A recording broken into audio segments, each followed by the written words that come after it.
किसान आंदोलन के मुद्दे पर ट्विटर के पूर्व सीईओ जैक डॉर्सी के आरोपों पर सियासी घमासान छिड़ गया, क्योंकि जैक डॉर्सी ने एक इंटरव्यू में आरोप लगाया कि उनसे किसान आंदोलन कवर करने वाले ट्विटर अकाउंट ब्लॉक करने को कहा गया था, जिसके लिए उन पर दबाव बनाने की भी कोशिश की गई थी।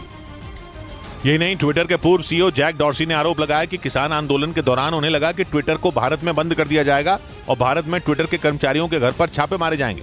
इस दौरान उन्होंने भारत में लोकतंत्र का मुद्दा भी उठाया, जिसके बाद कांग्रेस ने सरकार पर निशाना साधा।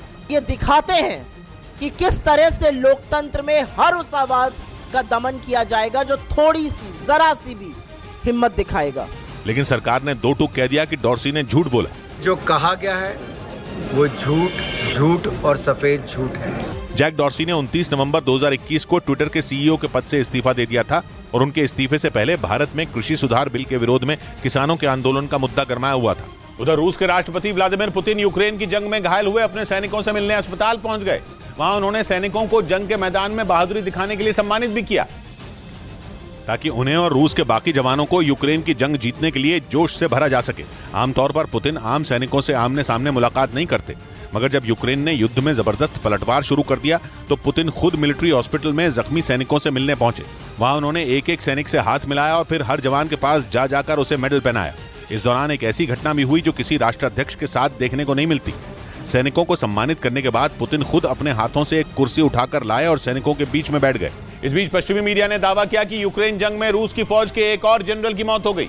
इस जंग में अब तक पुतिन की फौज के 11 जनरलों के मारे जाने की खबर आ चुकी है।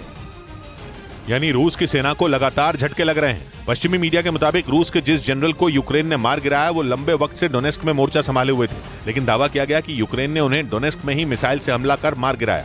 इतना ही नहीं, बताया गया कि डोनेस्क में यूक्रेन ने भीषण हमले कर पुतिन की सेना को कुछ इलाकों में पीछे हटने के लिए मजबूर कर दिया। इस जंग की शुरुआत से अब तक रूस ने अपने कई जनरल गंवाए हैं। पश्चिमी मीडिया के मुताबिक यूक्रेन ने रूस के 10 से ज्यादा जनरलों को मार गिराया है।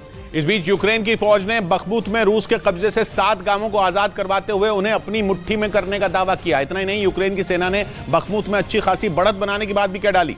बखमुत पर पूरी तरह कब्जे के लिए पुतिन की सेना वहां लंबे वक्त से लड़ रही है, लेकिन वो अब तक बखमुत को अपनी मुट्ठी में नहीं कर पाई। यूक्रेन के मुताबिक उसकी सेना बखमुत में रूस के कब्जे वाले इलाकों में करीब 700 मीटर अंदर घुस गई, जिसके बाद दावा किया गया कि रूस के सैनिकों को अपने पैर पीछे खींचने पड़े। बताया गया कि बखमुत में रूस के कब्जे से यूक्रेन की सेना ने 7 गांवों को आजाद करवाते हुए उनको अपनी मुट्ठी में कर लिया। इतना ही नहीं, दावा किया गया कि जेलेंस्की की सेना ने बखमुत में रूसी सेना पर जोरदार हमले किए, जिससे उसे काफी नुकसान उठाना पड़ा। उधर पश्चिमी मीडिया के मुताबिक यूक्रेन की सेना ने रूस की फौज के कब्जे वाले गांवों को फिर से छुड़ा लिया।